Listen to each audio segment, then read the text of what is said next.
Where did the idea of Santa Claus come from? I'm Daniel Jennings, and today we're going to answer that question.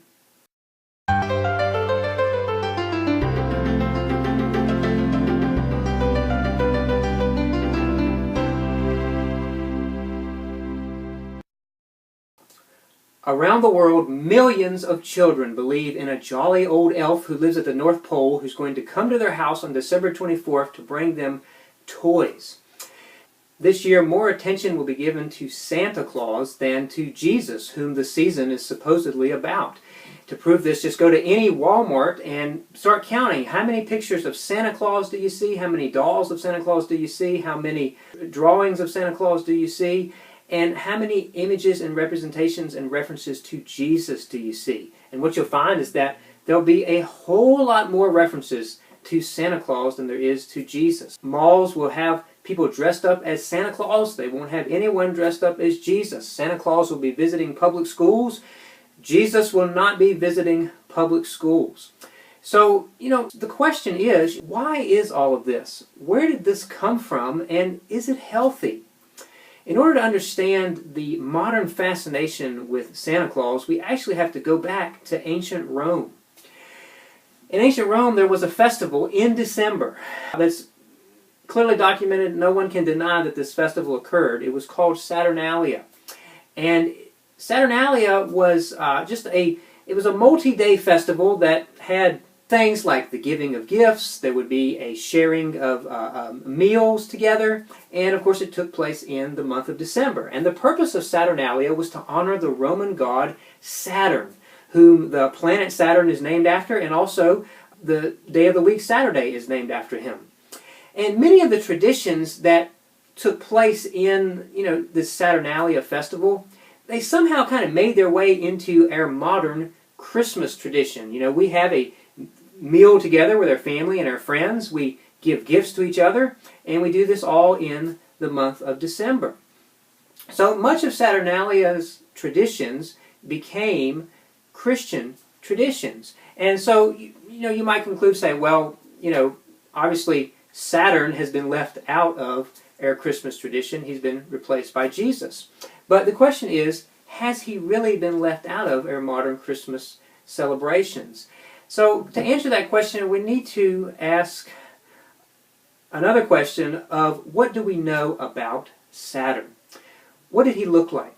Well, Saturn was an old man with a gray beard. He was depicted as an old man with a gray beard. And he was associated with children. The ancient writers Tertullian and Eusebius tell us that not only was he associated with children, but in such a way that parents would actually sacrifice their children to Saturn. And so, what has happened is that this idea of Santa Claus is that Santa Claus actually is this gray-bearded Roman god Saturn who has kind of morphed into something, with a different name, but is very similar in the modern world.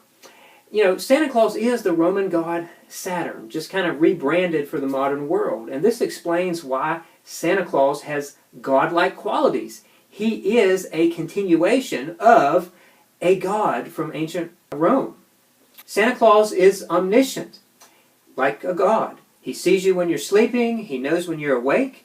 He meters out justice. He knows if you've been good or bad, so be good for goodness sake, because if you've been good, he's going to bring you justice in the form of bringing you toys. But if you've been bad, he's going to bring you justice in the form of putting a lump of coal in your stocking. He's eternal. People in the 19th century were talking about Santa Claus coming to bring gifts, and people in the 21st century are still talking about Santa Claus coming to bring gifts. So he is eternal like a god, and he's supernatural. He has supernatural ability. He's going to travel the whole world in one night and visit every home of all the good children and leave toys there. And that's a supernatural feat that only someone with godlike abilities could accomplish.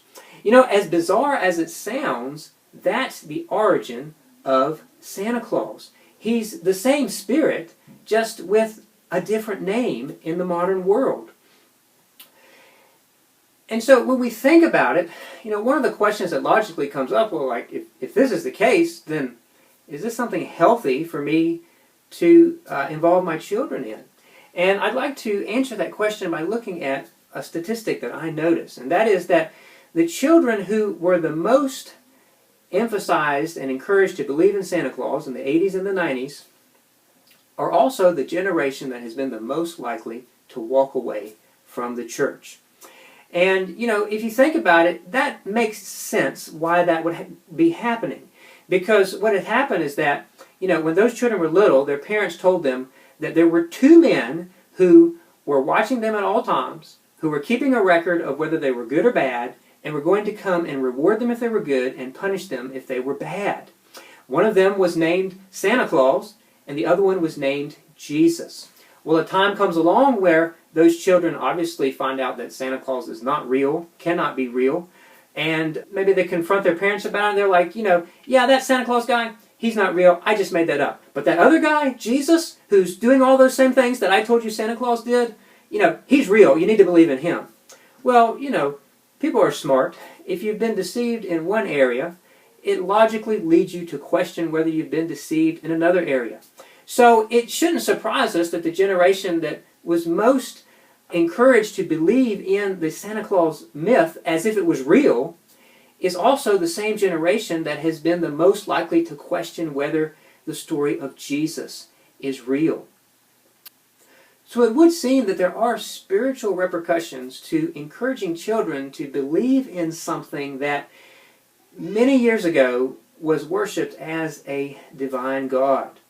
And, you know, that's really the crux of the matter. You know, when you encourage your kids to believe in Santa Claus as if he was real, you're really just telling them to believe and encouraging them to believe in an old Roman god whose worship should have been abandoned long ago, but somehow has managed to continue to be perpetuated and to exist as the literal God of December. Because when all is said and done, more children and more adults will be fascinated with the Santa Claus part of December than they are with the Jesus part of our Christmas celebration in December.